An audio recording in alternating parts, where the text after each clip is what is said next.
T.J. Hooker returns next week at this time. Now a special presentation. Please support the Word Balloon podcast by going to patreon.com/wordballoon. Become a part of the League of Word Balloon listeners. That's patreon.com/wordballoon.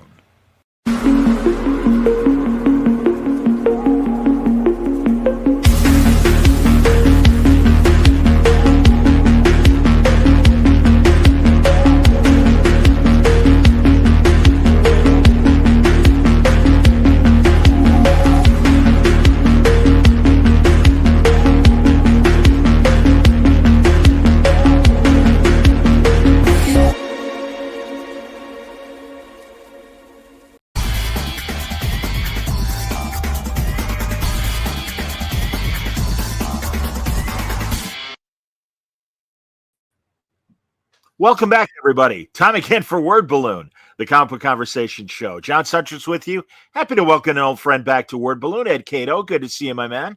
Oh, so good. Thanks for this opportunity, John. So excited. Well, I'm always happy to see you, man, and excited to talk about Retro Fan, the magazine that you are editing for tomorrow's. But first and foremost, because it's coming up in about a month, Ithacon returns to Ithaca College April 5th and 6th.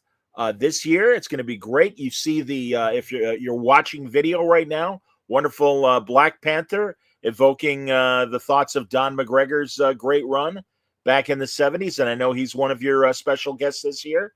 Oh, absolutely. You know, Don won Eisner Achievement Award and an Inkpot at San Diego this year, and to see the love that he got, rightfully so, was something.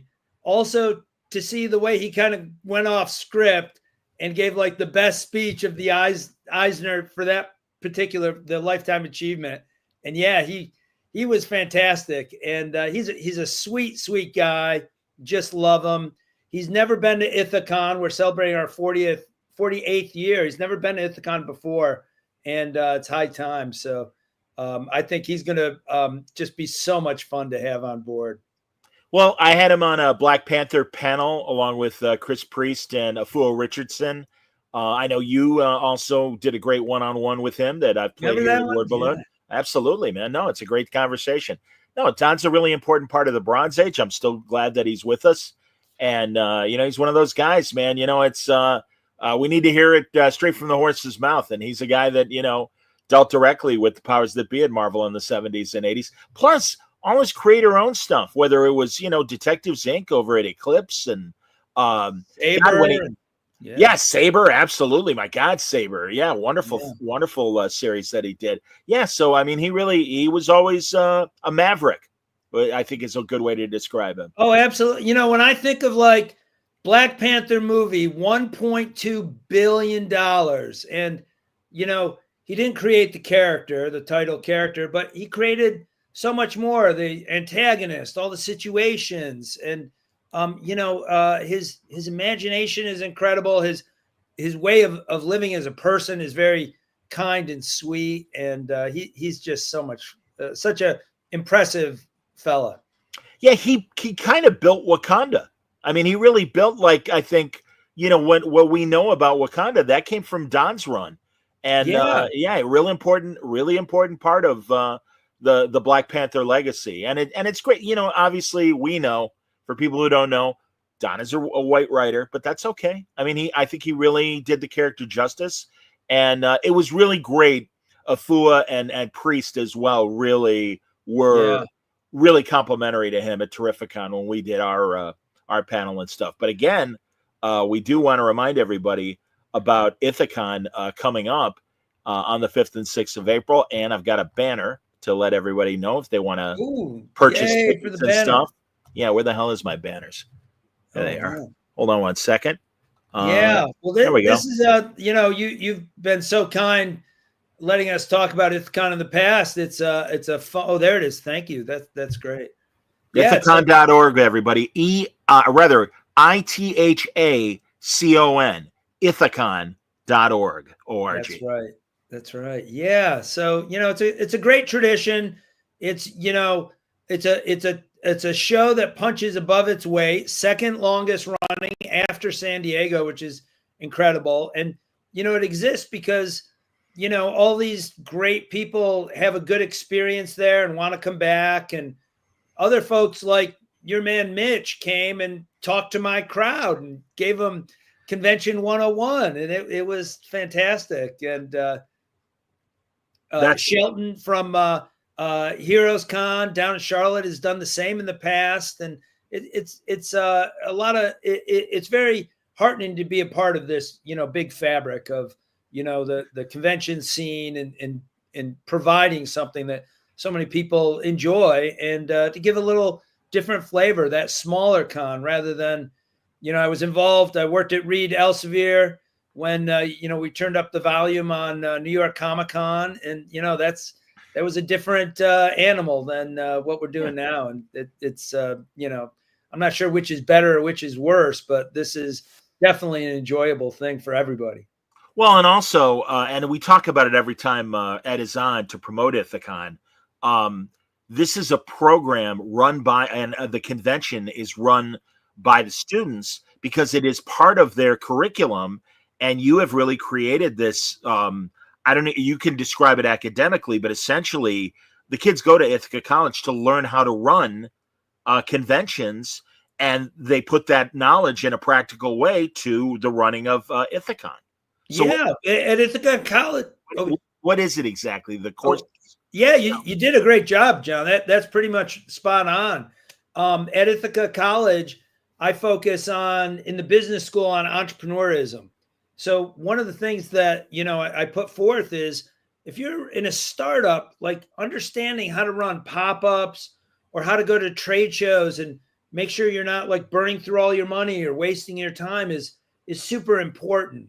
So, we're also very hands-on.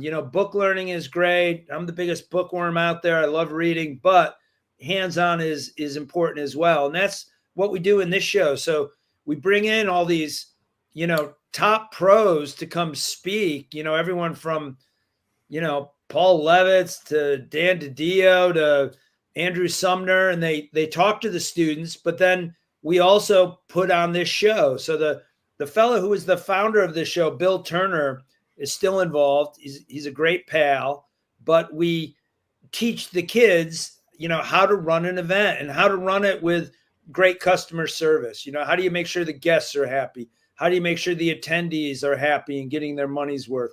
How about the vendors? How do you make sure they make enough money for, slogging all their stuff there for the weekend and setting it up? And we want to make sure that it's a very positive event for everybody. And then it's a little tricky as opposed to like a real company, because it's like every year we've fired everyone and we have new people start, right? We don't fire anyone, they graduate.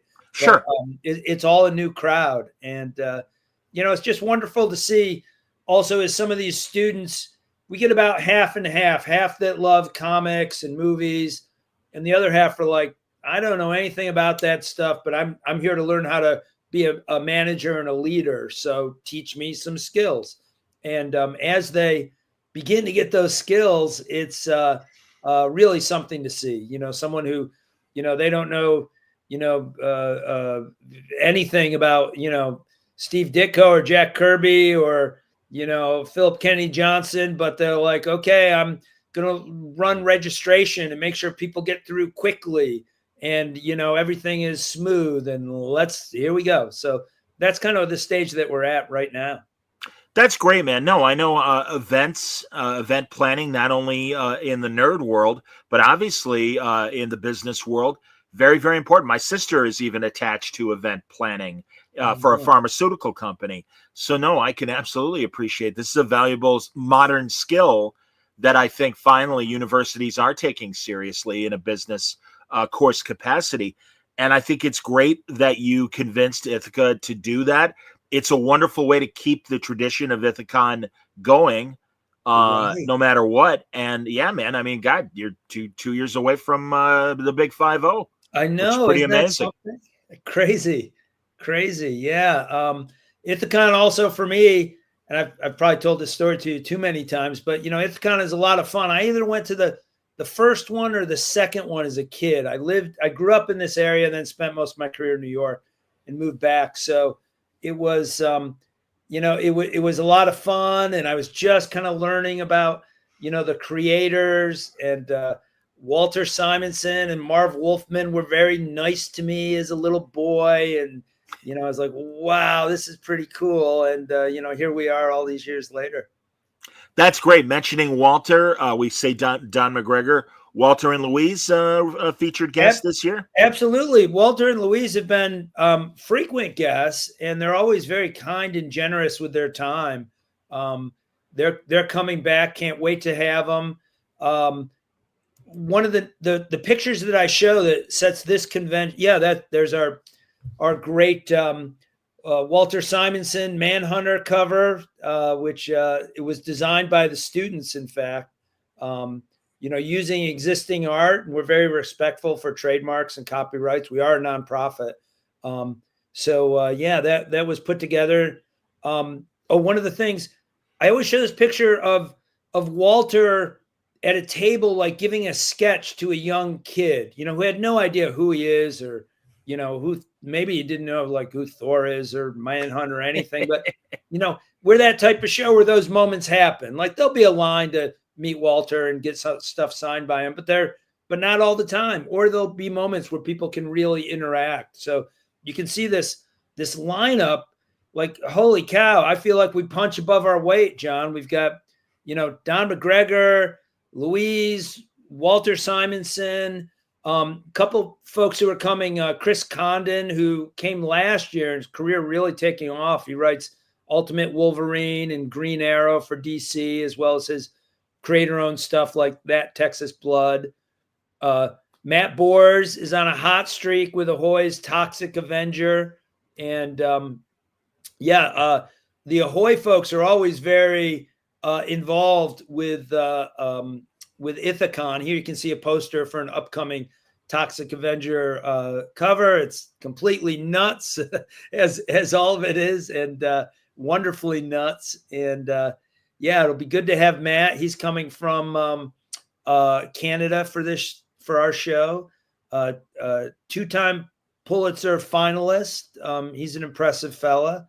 Great political cartoonist that is going forward into the comic book world and is writing the Toxic Avenger comic that is going to coincide with the new Legendary movie version where Peter Dinklage is becoming Toxie. No. I've been having conversations with Lloyd Kaufman about the new movie.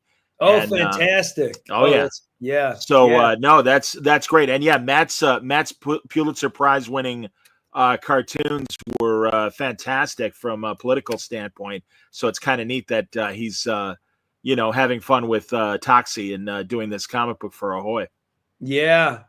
So that's great. We've got a bunch of other super Ahoy people, Tom Pyre, other folks like Mike Gold's coming back, Don Simpson for Megaton Man. He's got a big year coming up as well. And Bob Harrison will be with Mike Gold, another good podcaster. I heard him dial in on your show the other night live. That was funny. And Randy Elliott is a cool cat. You might remember him from the old Valiant days. He's been he has that Scooby-Doo gig for DC.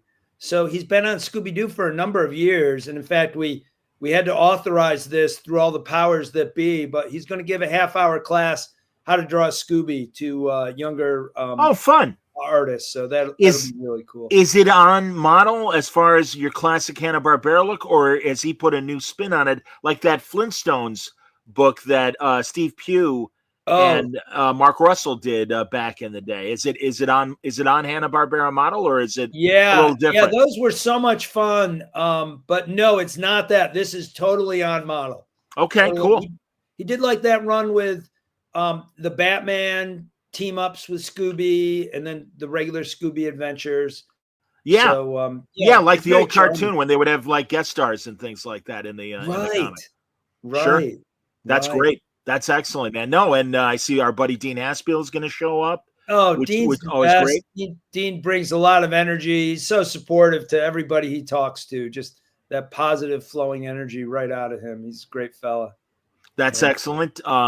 Yeah, and again, Chris, like you mentioned, Chris Condon, yeah, he and Jake Phillips are doing a great job on their image book, and like you said, he's getting DC and Marvel work too. It's a good time for these people. Now you got a nice lineup, man. You really do. And J.C. Vaughn coming back as well. Yeah, no, we don't. We missed JC this year. He's tied up with some nonsense. He's got to pick up his dry cleaning or something. He told me, and yeah.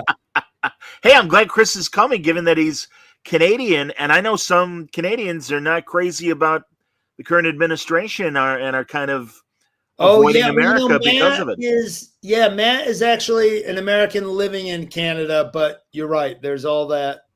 There's all that. Yeah.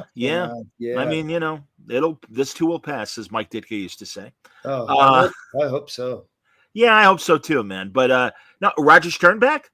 Sure, Roger Stern's coming, and we have the fellow who's moderating our Roger Stern panel is so excited. A fellow named Nate Gershberg, and he's studying up on Roger like no one's ever studied up before. So we're looking forward to a really good Roger Stern panel this year. That'd be a lot of fun too. Is Nate a student?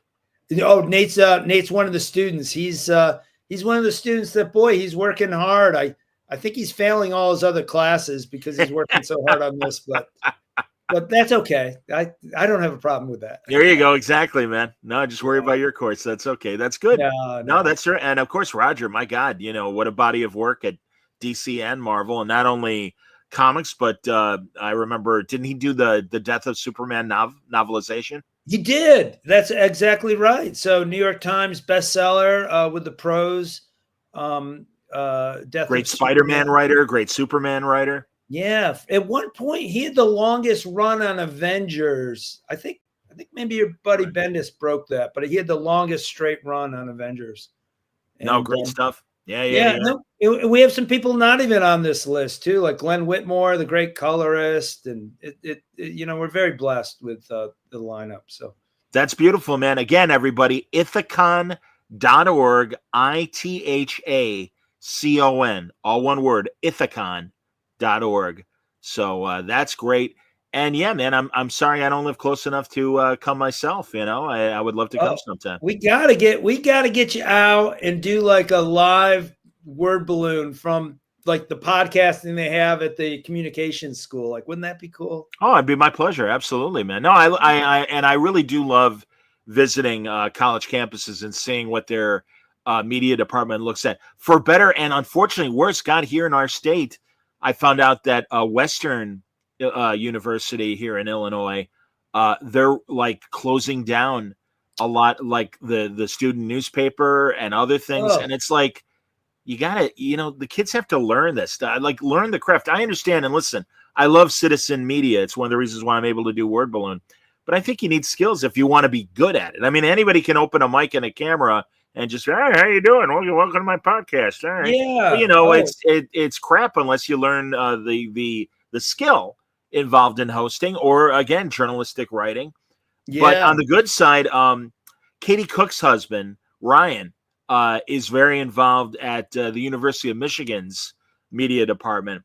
And I am all like, it's funny because I'll go to Katie's table and be like, yeah, hi, Katie. That's great. Ryan, tell me everything that's happening at Michigan, because I'm interested. And she laughs and she knows. She goes, no, you boys talk shop. It's all right. Yeah. So, no. And again, and I feel like I'm like with Ryan, as opposed to just being there helping Katie in whatever capacity she needs help and stuff. I'm like, don't worry, Ryan. I'm happy you're here, and I'll talk to you. It's cool.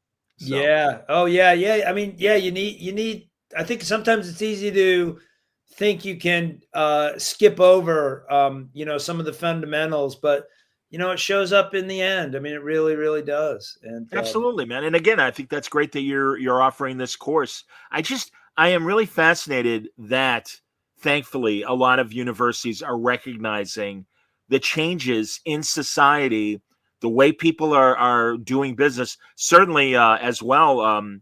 The comic writing courses that are now part of a lot of university curriculum. And I know good friends like Shelley Bond and Brian Bendis and Diana Schutz, we're all out there teaching and stuff. And because again, it's in fact, I was telling a friend that when Brian started doing his writing course at the University of Oregon, they got a new English department head, and he's like, "Comics? What the hell are you talking about? No, we're not doing that anymore." And it's like, okay, like this can lead to professional jobs. We're not doing it anymore. Well, thankfully, Portland State University is like, Brian, bring your course to us. We're happy to do it. Brian's been there for years since, and all he does is bring in all his friends who are talented professionals who, much like yourself, and having the event planning professionals that do conventions come and speak to your students and give them the pros and cons. Again, I think that's great. That it's like I don't know how to break it to you, but these are real businesses. Oh, absolutely. It's not a bunch of kids with crayons making this stuff.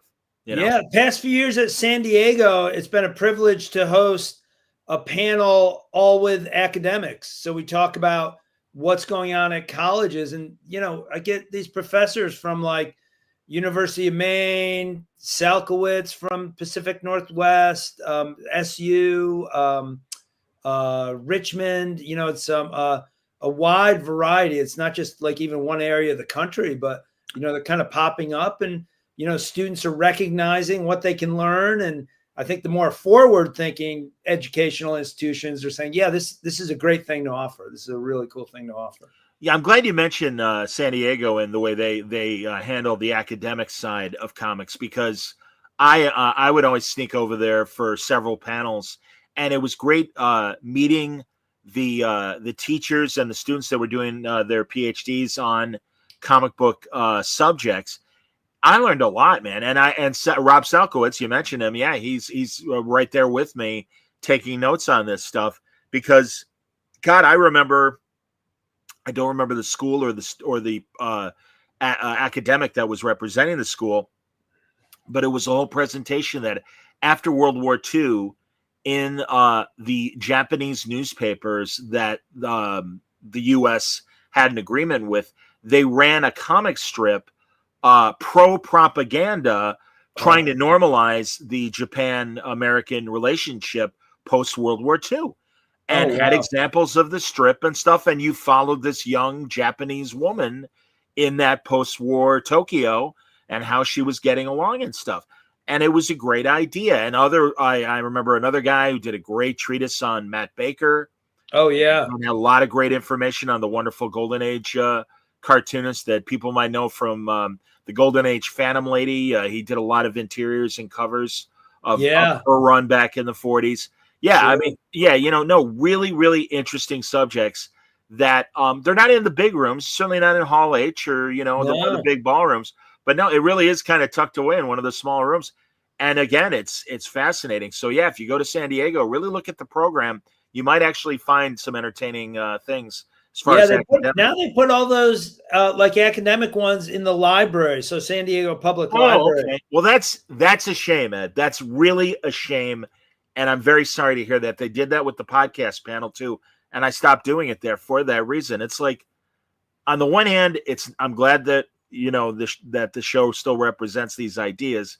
On the other hand, it's 15 minutes away from the convention hall. Yeah, it's a little bit of a hike. I think now, like, the people who know it's there, right? Sure, so it's a little, but it's a pain in the neck to get over there. Well, and honestly, I wasn't able to do, and forgive the sour grapes about it, but honestly, I wasn't able to get a lot of professionals that didn't mind leaving the floor and going upstairs to a room to do a panel. Oh, yeah. But it was like, well, John, it's an hour panel plus 15 minutes there, 15 minutes back.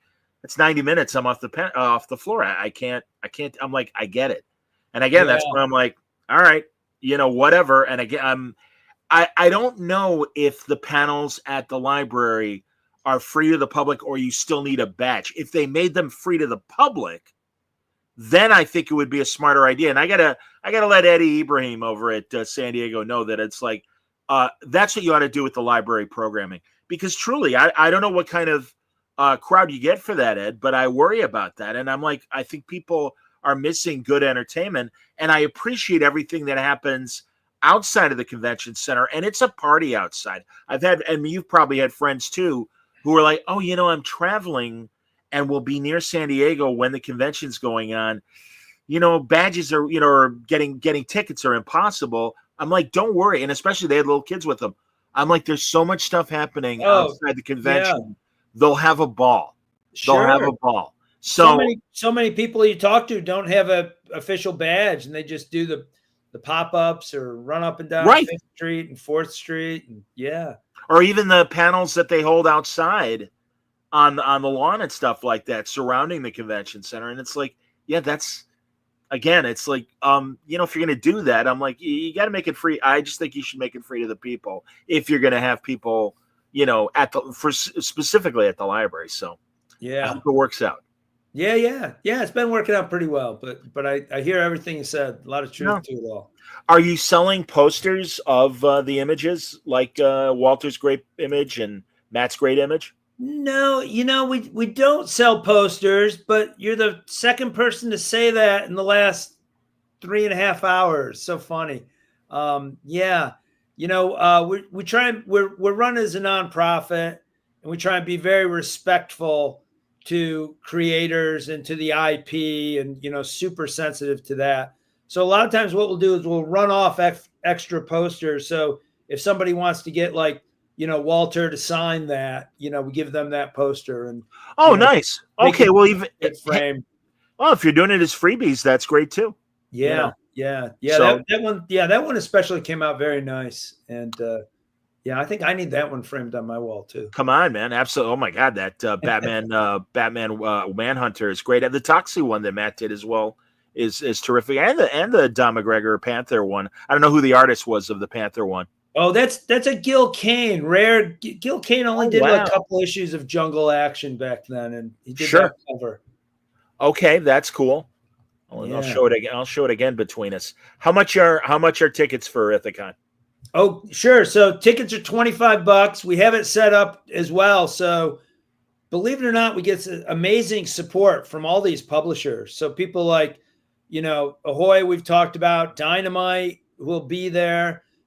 Titan from the UK, Wave Blue World, some book publishers. So we have these goodie bags that we give to the first few hundred people. Last year, I remember I grabbed one randomly, and there was $60 retail of stuff. So, we try and make it so, people, pony up a little for a ticket, and, and they get this great swag bag to kind of get them on their way. And it, helps cover the cost for everything. Nobody's making any money on this, but, everyone's having a pretty good show. So I think it all kind of comes out in the wash. Is in the swag bag, are there like graphic novels or comic books, or what kind of stuff's in the swag bag? You better believe it. There's comics, there's books, magazines from Tomorrow's, books from Titan. There's some promotional materials as well. But like when I added up that $60 worth of stuff, that was not even like computing. Like one time Titan sent us over these rare variants that we put in. And then it's like, wait a sec, these are all selling for $30. Like, holy smokes. Sure. So it's all, like the real deal. Comics, magazines, books, soft covers, and, even some hardcovers once in a while from Tomorrow's has been so kind to Ithacon. That's excellent. Well, and again, I know your connection with Tomorrow's. You're the editor-in-chief of Retro Fan. Absolutely. And, that's a new one for me. Yeah, I've been enjoying that. I saw, I'm sorry I don't have the cover handy, but I saw that the March issue's coming up. Oh, there you go. Let me zoom in. Oh, boom. Oh, yeah. Yeah, so this is the latest issue, hot off the presses. And, really excited for this one. This is my first one as full editor-in-chief. Oh, wow. Of course, I inherited this from Michael Urey, fantastic individual, and, really an entrepreneur with establishing this in Back Issue Magazine, getting them published through Tomorrow's, with John Morrow's outfit, Tomorrow's. Yep. And, this one, as you can see, we've got a lot of fun stuff going on. Big deep dive into the Jetsons. Our buddy Andy Mangles has a fantastic article all about fake bands, bands that didn't really exist, like the Archies. And my God, must be about 60 different bands like that. Oh, I'm sure. Yeah, all the session musicians that would just to get together for like one song or whatever. That's right. Yeah, I remember you were very learned, like about Sugar Sugar, and it's guys like that. Sure, Ron Dante, who was the main was basically Archie for the Archies and everything. No, I love that history, and he also did. There was a novelty song that was kind of a parody of Leader of the Pack, Leader of the Laundromat, and it was Danny and the Detergents, and again it was Ron Dante singing, which cracks me up. I know. I don't know if I've ever heard it. I know it's on YouTube. I've never sat down to listen to it. I gotta look for that. That's so funny. It was 60s and 70s. Well, of course, Bobby Pickett, who did Monster Mash and the Crypt Kickers. Yeah, Boris Pickett.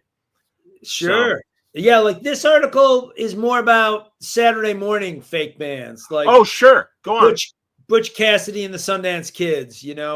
Or for a while everybody had that Scooby-Doo format where kids solving mystery and then there's a chase scene, probably. What, evocative of Hard Day's Night or something, I guess. Sure. Yeah. And a pop. No, like I even remember the Charlie Chan cartoon. The family had a band, and there was Butch Cassidy's band. That's in there. Yeah. The Charlie Chan Clan. Chan Clan, I think is the the Chan name. Clan. Absolutely, man. Yeah. No, that's great. And also, people can buy the magazine. Not only hopefully from their local stores, but also at the website, tomorrows.com. Yeah, right? Absolutely. Yeah. Thanks so much. I mean, Tomorrows and Retrofan are very pro comic shops. Didn't make it to Comics Pro this year, but there last year, beating the drum. And we've switched to Lunar. So if folks had orders through Diamond, just swap it over to Lunar, and that's good. And of course, you can buy individual issues or the subscriptions from Tomorrows. And P.S., if you're someone like me who always loves sales, they're always running some sale on tomorrows.com. So there's always some great bargains to be found. And that's stuff that kind of always makes me crack open my wallet. Well, and also, if an issue sells out, the physical issue, they have digital copies as well for current books, but also past books. And man, no, I not, as you mentioned, not only a retro fan, but a back issue, which, as you said, was who's now editing back issue. Oh, Roger Ash, who's a very gifted writer and a good fan and a good leader, and he's doing a great job. In fact, I think do I have? Yeah. So here's the first issue that Roger did. Cool theme, all the misters. So you see Mr. Freeze and guys like Mr. A, Mr. X, Mr. Monster, and Mr. Weatherby. I don't know how Mr. Weatherby got in. But, so that's really. Beautiful. It's an interesting dinner, and then Mr. Weatherby shows up. It's like, all right, I guess sit down. I guess, yeah. But it's a good article. Dewey Cassell has a great Mr. Jupiter article from the Teen Titans. And Oh, that's right. Mr. Jupiter was the first villain. Was he or no? Wait, that was Mr. Twister. He should have been in that issue. Excuse me. All right, excuse me. I don't remember. And Mr. Jupiter was like a father figure that came in a couple of years into the strip when it was all relevant. Okay. Nick Cardy was drawing. Nick Cardy was drawing all these beautiful young girls. Amazing covers. Oh my God. Seriously, Nick Cardy. I've got that Art of Nick Cardy book. And what an artist. My God. Yeah. I mean, truly. I mean, we all gush over Neil and Steranko and stuff. And I always feel like Nick gets lost in not acknowledged in the conversation. It's like that period when he was doing covers, epic covers, so sophisticated. Yeah, I agree.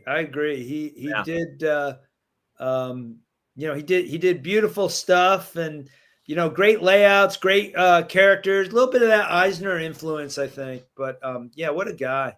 Cool stuff. Absolutely, man. No, Yeah. and also another Tomorrow's book, Roy Thomas's Alter Ego. Alter Ego covers the Golden Age and Silver Age, and back Right. issue covers the Bronze Age to the modern era, basically. Correct. Correct. Yeah. And in fact, yeah, Alter Ego this month has a great story. They riff on an old JSA cover, uh, Alex Toth cover, and they talk about like at the end of the war, but before before the Silver Age started, there were all these oddball superheroes. Because Like we forget, because we think the story is, well, after World War II, superheroes were out of favor. And, I mean, for years, I'm like, yeah, really, it seemed like only as far as fronting a magazine on the DC side, only Wonder Woman, Batman, and Superman.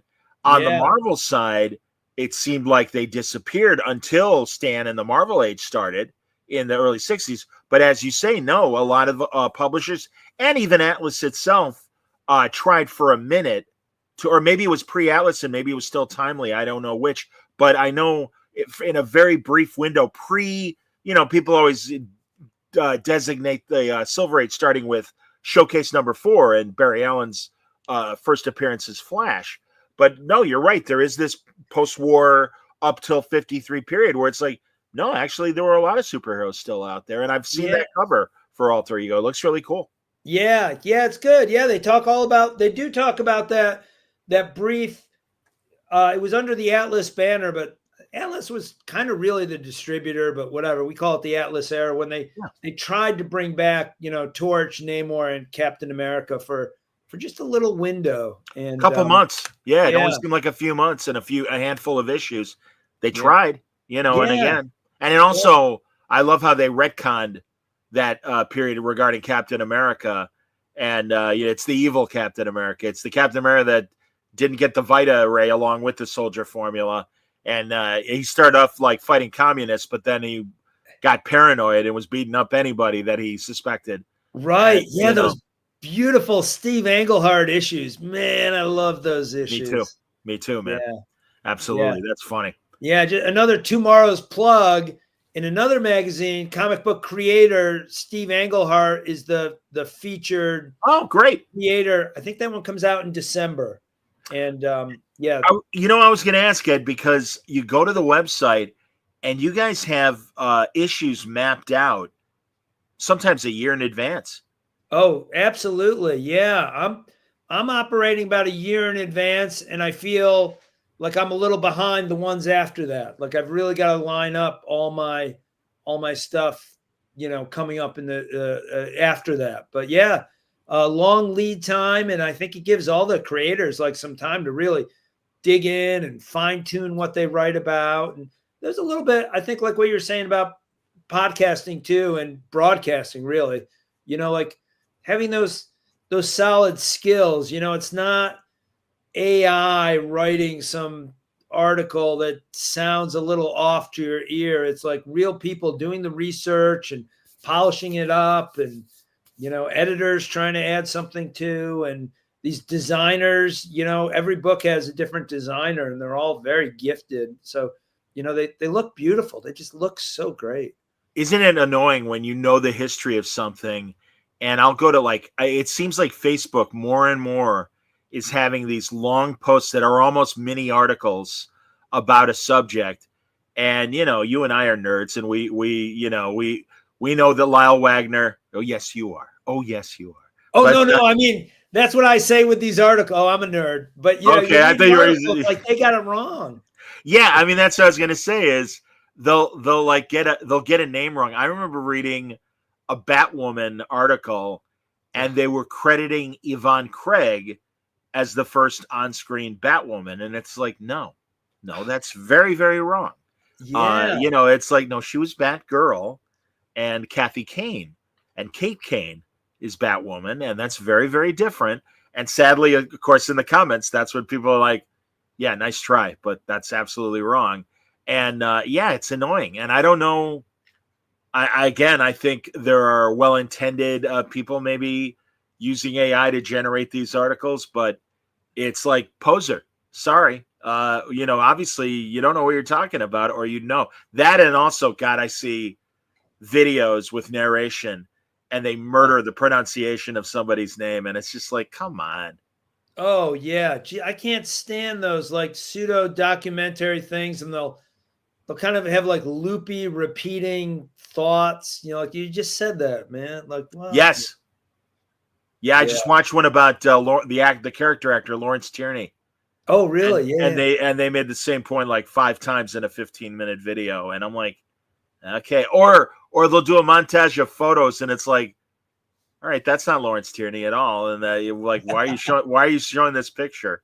It's Yeah. like, all right, whatever, So, Yeah. but Yeah. again, you will not find that kind of content at Retro Fan. You've got passionate fans and more importantly as well, experienced writers. All the Tomorrow's books, and Oh yeah. they are dedicated to the subject. They painstakingly research this stuff when they are able to. They speak to the creators themselves. I always love that about Roy's book. Through the years, the 20 years I've been paying attention to Roy's book and Yeah. Alter Ego, and so many great Golden Age and Silver Age interviews with the actual creators and stuff, and you get the straight story. You don't get again. I hate how sometimes the legend gets more famous than the facts. Yeah. And I hear a lot of uninformed podcasters sticking to the legend, and it's like, no, man, like talk to the source, talk to these people who were there. They know best, Yeah, yeah. So that false narrative gets like cemented in the I don't know in the the ephemeral Yeah, groupthink. Yeah, yeah, yeah. yeah. Not cool, not cool. Yeah. What else? What else can we say about Retrofan as far as what's in this current issue? Oh yeah, there's a lot of fun articles. There's another one called Freaky Frankenstein. So okay, you like Frankenstein, got it. This article talks about like all the crazy, nutty Frankenstein versions that came after. So, Mark Voger, who is is authored a number of books, starts with like I was teenage Frankenstein, and then just goes on from there. Frankenstein 1970, Frankenstein conquers the world, Frankenstein meets the space monster. Sure. Each one is nuttier than the next. Jesse James meets Frankenstein's daughter. Yes, right? sure. Yeah. I want to say, or no, that was Jesse James versus Dracula, where John Carradine played Dracula again in that movie. But this came after. I think there was a relationship. I should know. Maybe the same producer. It sounds like it'd probably be the same producer of the movies. Yeah. Regarding Frankenstein, though, and especially Teenage Frankenstein, I had the pleasure of talking to the Teenage Frankenstein himself, Gary Conway, on a word balloon a couple of years ago. Oh, and, wow. Oh, it was amazing. Honestly, man, I'm promoting the fact that I'll be doing Svengoolie's panel at C2E2 this year. Nice. And the week after Terrificon, I believe. Right. But I keep bugging Svengoolie. I'm like, you got to get Gary on the phone or on a Zoom because, he's in his late 80s, very sharp still, and amazing stories of Teenage Frankenstein and also kind of its spiritual sequel. It was the same makeup, but it's a movie called How to Make a Monster. Oh. And it wasn't I Was a Teenage Frankenstein 2, but again, it was Gary, and they put him in the same makeup and stuff. That's a weird second movie. I do know that the rights to Teenage Frankenstein are being held by this estate that's being controlled by the wife of the producer, and she wants nothing to do with Mystery Science Theater or Svengoolie or any of those outlets that make fun of and tease the movies. And she's like, well, no, I don't want that. And it's like, lady, lighten up. I mean, it's okay. It's done with literally, as I'm sure this article is, it's done with love. Yeah. Oh yeah. I mean, that article is, so much love and affection for, no matter how bizarre, Black Frankenstein is, it's Blackenstein.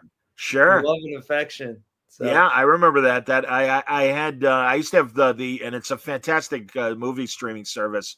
Brown Sugar has a lot of the 70s black exploitation output. and I remember Blackenstein being one of the films. So of course, the Blackula movies are there as well. Yeah, those two movies. Yeah, I kind of like those Blackula movies, actually. Did you read Rodney Barnes's graphic novel that he did with Jason Scott Alexander, where he brought Blackula back? No, I didn't even Fantastic. know. Oh my goodness. And he literally picks up the story from the movies and has it that Blackula has been entombed for like 50 plus years, and now in the 2020s has been resurrected and is out again. And Cool. listen, it's a great graphic novel, and Rodney is a very good and serious comic book writer, doing a lot of stuff for Marvel and in the Star Wars universe. He just wrapped up a Batman Wolfman story for DC. Oh yeah. But I know he licensed this through MGM, and he really wants MGM to consider making a Blackula movie. And of course, being a screenwriter himself, would love to be, the guy to bring Blackula back. I think it's fantastic. I think it's a great idea to do it. Yeah. Geez, I wish him luck. Yeah, that's so similar, like to what Matt Bors did with Toxic Avenger for Ahoy. Like, love the property. Let me work really hard. I think I've got something to say about it. And absolutely, good for Rodney. That's great. And along with Toxie, Ahoy is going to be at Ithacon as well. Yeah, Tom Pyre and the crew. Yeah, Tom will be there. Hart Seeley, the publisher, Frank Camuso, chief creative officer, also great with YA novels, and it'll be fun. It'll be so much fun. That's excellent, man. That's very, very good. Did you have a chance to see Daredevil yet? It started last night on Disney Plus. No, I didn't. I still haven't seen the Captain America movie, but I heard you and Philip Kenny Johnson talking about it, and I was like, oh my goodness. Yeah, honestly, Ed, I tell my friends who are not as invested as we are in it, I'm like, look, if you're just looking for a popcorn movie, it's fine. And I'll admit that sounds condescending. Well, because it's not a great movie. It's okay, but I'm really disappointed. And thankfully, I can say honestly, having seen the 2 episodes of Daredevil they released last night, those are excellent. And if you've been dissatisfied with Marvel's output the last couple of years post Endgame, good news, because it's funny because I much like the Captain America movie, but I think for different reasons, they did reshoots of Daredevil and kind of started again. And thankfully, after starting, it has the same tone as when it was a Netflix show. It is very violent, appropriately so. Yeah, and it's great. Charlie Cox has not missed a step, and D'Onofrio is amazing as the Kingpin. It's an excellent story, and I'm very, very happy about that.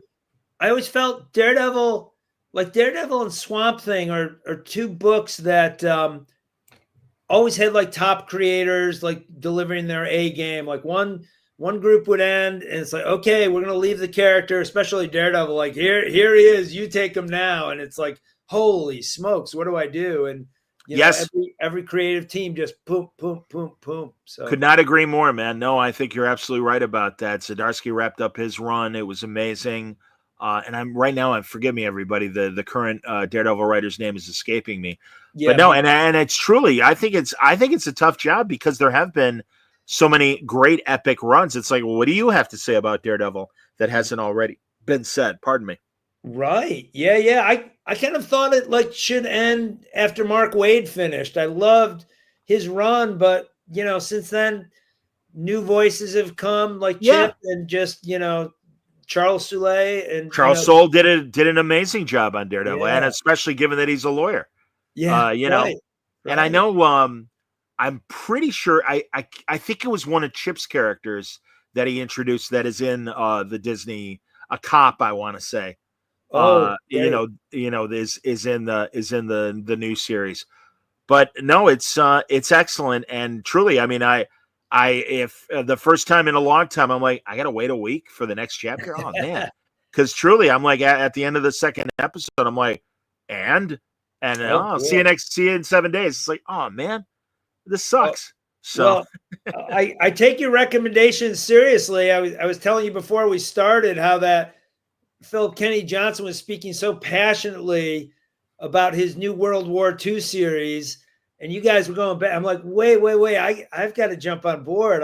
I loved Sergeant Fury, old Sergeant Fury books. And, it sounds like a brilliant book. I just bought the first and third issue. My shop didn't have the second one, but yeah, I know. Do you read the third? Do you wait? I don't know. I never know what to do.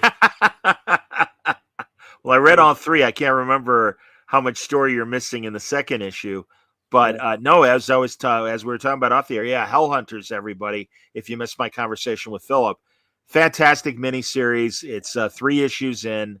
There, Ed's even reaching for it, and I will zoom in. Pile. Yeah, Hell there Hunter. They are. Yeah, and then right there, the flaming bike. That's Ghost Rider 44, and you could see Logan behind him, and in the front line there, you got looks like Bucky and Sergeant Fury. And is that I forget the name of the man who's the Soldier Supreme. He has the eye, Supreme, right? Yeah, he's got the Eye of Agamotto. But yeah, and again, it's all this new retro continuity that Marvel has implanted into the World War II years. And I'm thrilled that Philip made that choice to make this great story and everything. And Philip knows he writes great war stories, he writes great superhero stories, and he writes great horror stories. And you get all 3 genres in this great series, Hell Hunters. It's fantastic. Yeah. It looks like so much fun. Absolutely, man. Absolutely. Yeah. One thing that I just want, if I may, there's one part of this new issue that you'll really like for Retro Fan, and it's called May the Clones Be With You, and it's all the movies that kind of rushed in after Star Wars to try, like Space Hunter in 3D. Sure. Try and capitalize. And most of them struck right out. There's a little Battlestar in there, but that's, the beautiful failures sometimes are fun to read about too. Oh my God, yes. No, you're right. Space Hunter, and I forget the Italian one that I'm sure is covered in that article. Yeah. Wait a sec. Yeah, I know that one. There's Ice Pirates, of course. I don't know if that counts as a Star Wars. Ice Pirates is in there. Star Crash with the beautiful Caroline Munro. I think that's the Italian one I was thinking of, is Star Crash. Oh, is that yes, right. That was Italian. But yeah, no, Caroline Munro, man. Speaking of Caroline Munro, and by the way, that sounds great. And truly, like, I know some of them are available to watch on YouTube for free. There are bootlegs of those up there and stuff that you can see. But mentioning Caroline Munro, I was on a Doug McClure kick, not to be confused with the Simpsons character Troy McClure, the real actor. Oh, yeah. But I watched The Land That Time Forgot, and I haven't watched it yet, but I want to make time to watch The People That Time Forgot, the sequel with Patrick Wayne. And Doug McClure shows up kind of in the same way that Charlton Heston shows up in Beneath the Planet of the Apes. Yeah. It's kind of in the middle of the film. All of a sudden, there's Doug McClure, and apparently, my contract mandated I'm here. What's the adventure? Yeah. I do know. Go ahead.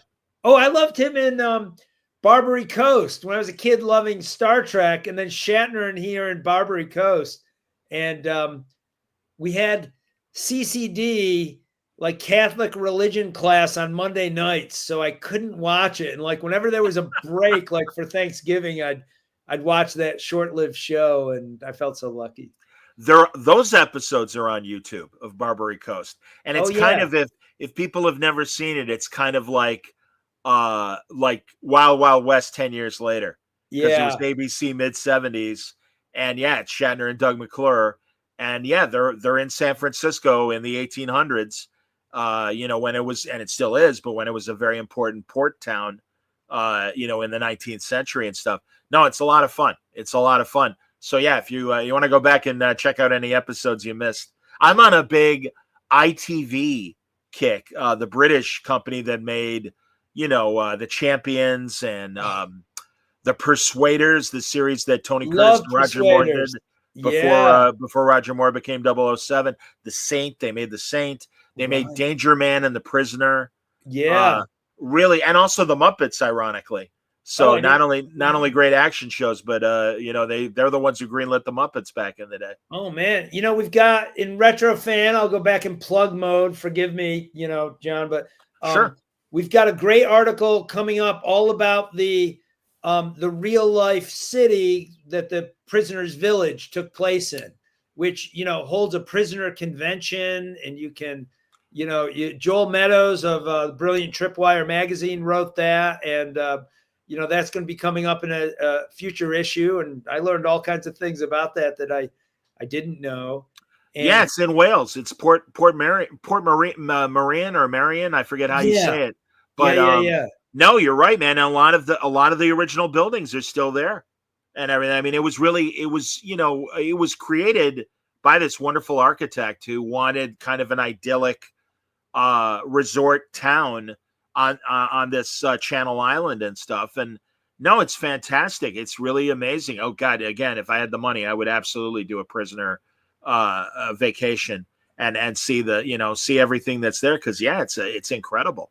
Oh yeah. Wouldn't that be fun? Yeah. I would love to do that too. And also we've got an article coming up on not the whole series, but all the women in the Brit TV show. I don't think it was ITV, UFO, which you might remember. Of course. No, I love you, UFO. UFO was the precursor to Space 1999. Right. And it was another live action Jerry Anderson show. Jerry Anderson, famous for the Thunderbirds and Stingray and all those puppet shows. And then he finally got the budget to do a live action show. And I believe, again, I think that's ITV, and I think that's Lou Grade greenlighting those shows. UFO is a fantastic show. To be honest, I think it's superior to Space 1999. It only got one season, but I think the stories are better.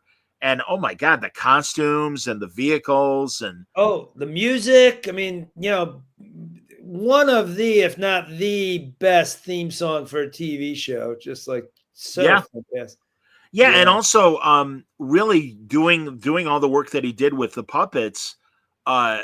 Jerry Anderson's crew got very adept at making special effects with models that looked, especially by the time of Space 1999 and UFO, very realistic and very plausible. And it's pretty interesting that, they were doing it all with models. And it's funny in today's CGI world, which, when used properly is good. But sometimes, in fact, great example, Red One, all the CGI in Red One. I don't know. I kind of feel like we get desensitized to that stuff, and models and practical effects have more impact. There's more realism to them. Yeah. Somehow we just, I'm not sure if I could articulate what I see different in any particular movie, but you kind of know it, right? Yeah. It's a feeling. No, it's just, and again, having seen, 20 plus years now of modern CGI, again, I appreciate when it's used right, but sometimes it's like, all right, whatever.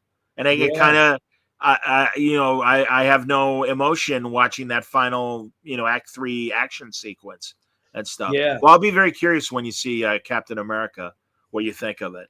Yeah. We'll see. I mean, I was such a big Cap fan, and like the little characters that are coming into that. But you want them all to be good, and looking forward to some of the other movies down the line. FF and Fantastic Four looks great. And I'm excited for Thunderbolts too. And then from DC, oh my God. Just, I mean, as soon as you saw Crypto, didn't you just go, oh yay, there's Crypto. My God, they're actually, I mean, it doesn't look like comic book Crypto, but my God, you see that little dog and it's like, all right, that's a plushy toy waiting to happen. That's gonna be a big seller if the movie does well, Yeah.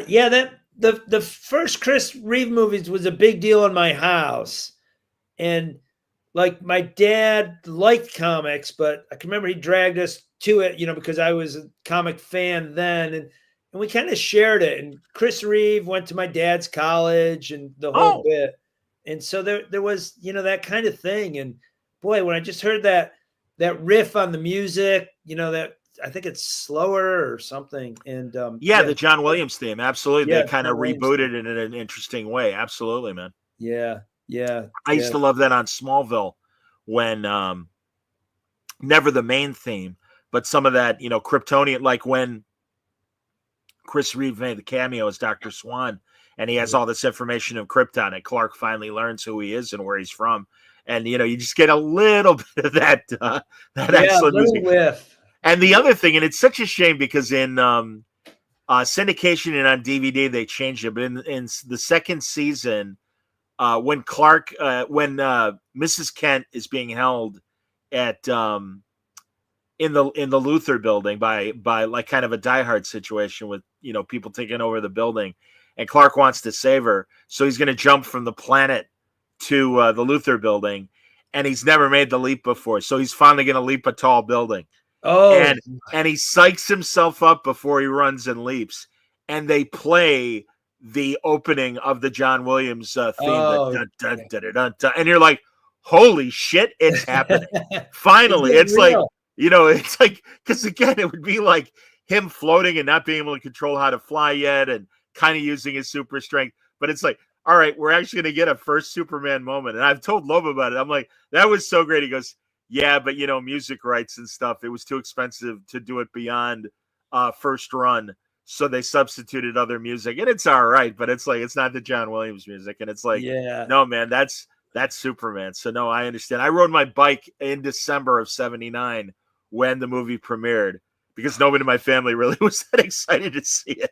So I rode myself, but in the snow, rode my bike to the movie theater and saw, and I mean, there was enough clean pathway for me to get there. But yeah, it was about a half-hour bike ride. It was worth it, man. No, I was excited. Good for you, dedicated.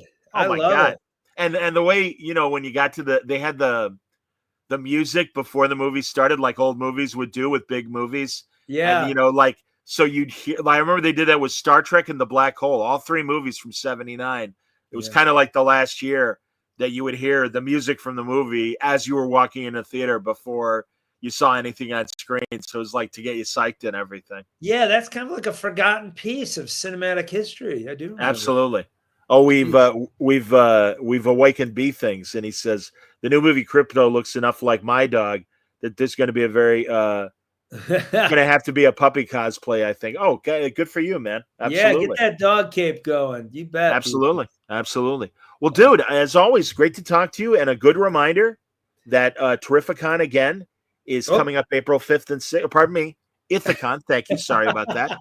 So many cons on my brain, man. Ithacon, April 5th and 6th at Ithaca College. A great lineup. Walter and Louise Simonson, Don McGregor, modern creators like Matt Bors and the Ahoy crew, and Dean Haspiel, Randy Elliott, so many other greats that are going to be there both days, Saturday and Sunday. Tickets just $25. If you get there, if you buy your tickets in advance, you might be among those few hundred to get a swag bag. And as Ed has said, lots of great merch in there, graphic novels, comic books, you name it. That's terrific. And it's always a great show. It's run by Ithaca College and supervised by my good friend Ed Catto. A way to go, Ed. And and the founder, Bill Turner, and president of the comic book club, Carmela Merlo, are still very much involved. So, it's got that thread. Very cool. For the 48th Ithacon, and again, ithacon.org to buy your advance tickets. And Retro Fan, which is on the stands, and the new issue, is the March issue already available? Yeah, you bet. Yeah, so this is number 37, comes out every other month, and it's a lot of fun, and so proud of the articles we're serving up and the ones that we're working on in the future. I kind of gave you a sneak peek of some of them, John, and it's just full of great stuff. That's great. And if you want to order online, if your store doesn't carry the magazines, well, first of all, they should. You should definitely remind your store owner to get with Lunar and make sure you can get them. But also, sorry about that, Ed. Also, go to the website if your store doesn't have it, tomorrows.com, and you can order online there. Great stuff, Ed, as always, and a great conversation. So I thank you for such a privilege. Appreciate you letting us sneak on here, John, and chat for you. And it's just great. Fantastic. Excellent, man. Well, and as always, I thank Ithacon for its support. And no, my pleasure, man. Thank you for always having a wonderful conversation with me. You bet. So tomorrow, right, thanks, John. Be well, buddy. Thank you, man. And tomorrow night on Word Balloon, everybody, Scott Snyder coming on to talk about Absolute Batman. Yeah. All right. Yeah, I wanted to make sure because again, I know it's not Ultimate, but yeah, Absolute Batman. They used to have the Absolute omnibuses and stuff, so that's where I got confused. Great run. We're 5 issues in to this incredible new version of Batman. I love the story, and I look forward to talking to Scott about that on Thursday. And then late night on Thursday, A Scene Missing, My dear friends Gabe Hardman and Ian Brill and I will be, and maybe Jeff Parker will be discussing the films of Gene Hackman. So that'll be a lot of fun. We're very sorry that Gene has passed. Great body of work, and maybe we'll talk about some hidden gems that you may not know about. I don't know about you, Ed, but on Saturday I was watching Night Moves from 1975. I love that movie. I don't know that, but I heard you talk about that on that other episode, and I made a little note. Yeah. I mean, Great, Hackman is such a big performer. Great 70s kind of neo-noir. Yeah. Great cast of character actors. James Woods is a baby in the movie because it's 1975. Melanie Griffith is literally still a teenager, and she's in the movie, which is insane, and a very significant role. But this actress Jennifer Warren, who I remember when I first saw in the movie, I'm like, is that Catherine Ross? And why'd she dye her hair blonde? Yeah. It's insane how much Jennifer Warren back in the day, she's still around, but how much she looked like Catherine Ross back in the 70s and stuff. It's pretty cool. Oh my God. I got one more digression. Sure, please. I just got you're the type of guy who'd appreciate this. I'm not one for like autograph, memorabilia. That's not really my thing. But my wife got me this Rockford autograph picture. We just got it framed with James Garner, the fellow who played Angel, and then the fellow who played his dad too. So sure, that's Stuart Margolin. Margolin, exactly. And Noah Berry Sr. or Noah Berry Jr. Excuse me, Noah Berry Jr. Yeah, I love. No, you're right. Wonderful character actors, and yeah, man, come on, Garner. And no, that's a great photo. Yeah, man. I mean, I feel like I've heard you talk Rockford a little bit, with some of your favorite guests. And it's Rucka's a big Rockford guy. Bennis is a big all the crime writers. Yeah, they love Columbo and they love Rockford. Absolutely, man. So no, I'm with and then now again, I'm gonna look online because I know they used to have those 90s Rockford movies that Garner did as TV movies for CBS, and David Chase, who was an original Rockford writer pre-Sopranos back in the 70s, early in his career, he wrote several of those movies. I remember watching a couple when they came on and enjoying them, and I haven't seen them in 30 years, but yeah, it was like an older guy, an older Rockford, still with the same nonsense. And there was also 2 Stuart Kaminsky novels that was kind of like an older Rockford guy. And great stuff. I'm telling you. No, that's great, man. Congratulations. I'm glad you have that. That's going to look nice on the wall along with all the other fantastic art and posters and things that you got up and everything. Oh, yeah. Very blessed. Very blessed. Boy. That's excellent. Yeah. Well, everybody, thanks a lot for watching and listening. And we'll talk again tomorrow night. Stay safe, stay happy, stay healthy.